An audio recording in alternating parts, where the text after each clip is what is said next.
Hello，大家好，好久不見，我是你們的老朋友。最近我在後台看到很多朋友的留言，大家不約而同都在問同一個問題。明明這幾年薪水有在掉，老闆也偶爾加薪，為什麼我反而覺得錢越來越不夠用，日子越過越緊巴？如果你也有這種感覺，請先在彈幕裏扣個一。讓我知道我不是一個人在面對這種困惑，這其實不是你的錯覺，也不是你不夠努力。今天我們要聊的這個話題非常扎心，但也絕對是你必須看清的現實。根據最新的統計數據，台灣有將近70%的勞工薪資其實是低於平均數的，這就引出了我們今天要探討的核心問題：為什麼月薪漲了，我們卻感覺越來越窮？這背後到底隱藏着什麼殘酷的經濟真相？視頻開始前，先幫我把讚按下去，也別忘了分享給身邊那些正在為錢煩惱的朋友。你的每一個互動，都是我持續製作深度內容的最大動力。好，我們先來拆解第一個誤區，就是那個欺騙了無數人的平均薪資。每次看到新聞說台灣人均月薪突破46000，薪資創歷年新高，你是不是都覺得自己又拖了後腿？其實這個平均數在現在的經濟結構下已經失去了參考價值，因為我們的經濟正在呈現一種非常極端的 K 型發展。什麼叫 K 型？就是上面那一撇代表半導體、AI、金融保險這些高科技和資本密集型產業，他們的獲利和薪資一飛沖天，年薪百萬、千萬不是新聞。但下面那一欄代表我們絕大多數人所在的傳統製造業、服務業、餐飲業，卻是持續低迷，甚至還在衰退。問題在於，那少數站在 K 型頂端的高薪族群，把整體的平均數硬生生拉高了。這就好比我和馬雲、郭台銘平均一下，我也是千億富豪，但這能改變我買不起房的現實嗎？顯然不能。對於大多數在傳統行業、服務業打拼的朋友來說，你的薪資成長幅度遠遠追不上那個被拉高的平均，甚至追不上通貨膨脹的速度。這就是為什麼數據在漲，你的體感卻在跌。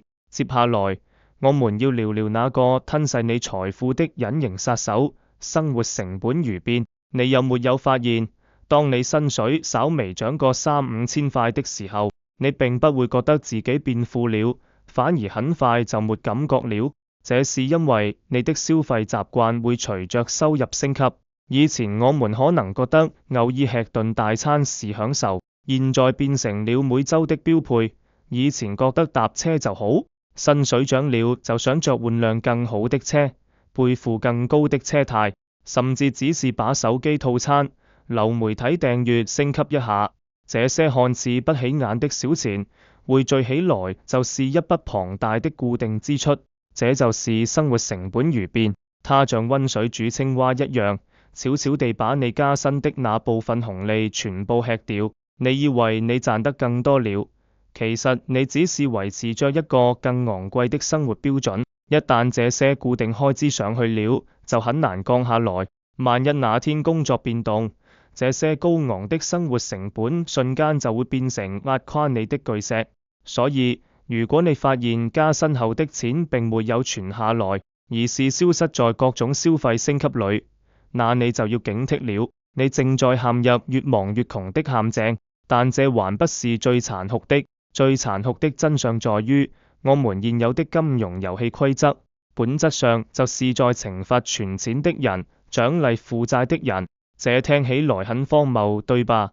但請你仔細想一想，現在的實質通脹率，也就是物價和資產上漲的速度，往往是高於銀行定存利率的。假設通脹是3%，你存在銀行的利息只有1%，這意味着你的錢放在銀行裏，每年都在以2%的速度縮損。那誰在賺錢呢？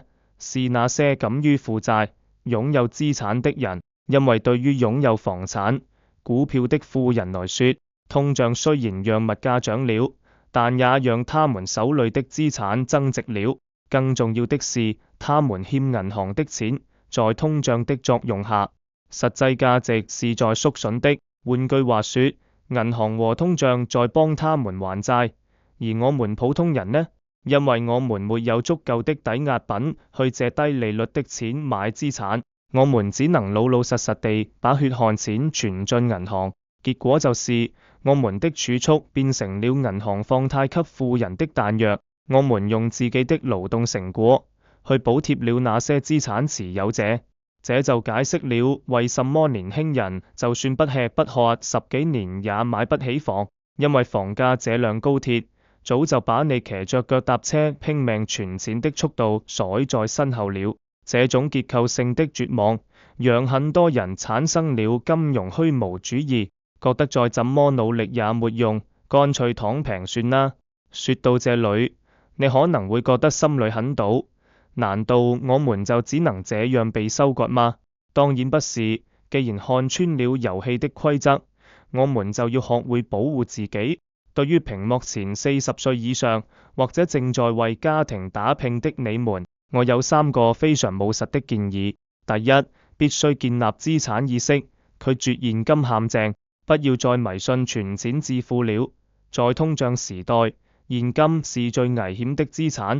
我們不需要去搞那些高風險的投機，但一定要學會把存款轉化為能產生被動收入的資產。這可以是穩健的指數型基金，可以是收租的房產，如果還有能力的話，或者是任何能抗通脹的硬資產。你要讓你的錢去工作，而不是讓你一個人拼命工作。第二，警惕生活方式膨脹，守住你的現金流。下次如果老闆給你加薪，或者你意外拿到一筆獎金，請一定要忍住那種我要獎勵自己的衝動。試着把這筆新增的收入直接或撥到投資賬戶裏，而不是消費賬戶裏，維持你原本的生活水準，把薪資漲幅和支出漲幅之間的剪刀差留下來，這才是你積累財富的真正起點。第三，投資自己的不可替代性。在 K 型經濟裏，處於下端的人最容易被取代，也最容易陷入低薪循環。不管你現在幾歲，都不要停止學習，特別是現在 AI 時代，去看看你的行業有哪些新工具、新技能可以掌握，提升你的核心技能，讓你從容易被取代的勞動力變成擁有專業壁壘的人才。這是對抗低薪和失業焦慮最根本的方法。好了，今天的視頻有點沉重，但我覺得這些都是我們必須面對的真相。只有看清了這些隱形的枷鎖，我們才能知道力氣該往哪裏使。如果你覺得今天的內容有戳中你，或者讓你對現在的經濟環境多了一份理解，請不吝嗇你的點讚和訂閱，並開啟小鈴鐺。你的支持能讓更多人被喚醒，不再稀里糊塗地變窮。我是你們的老朋友，我們下期視頻再來聊聊如何在動盪的環境中為家人守住財富。我們下期見，拜拜。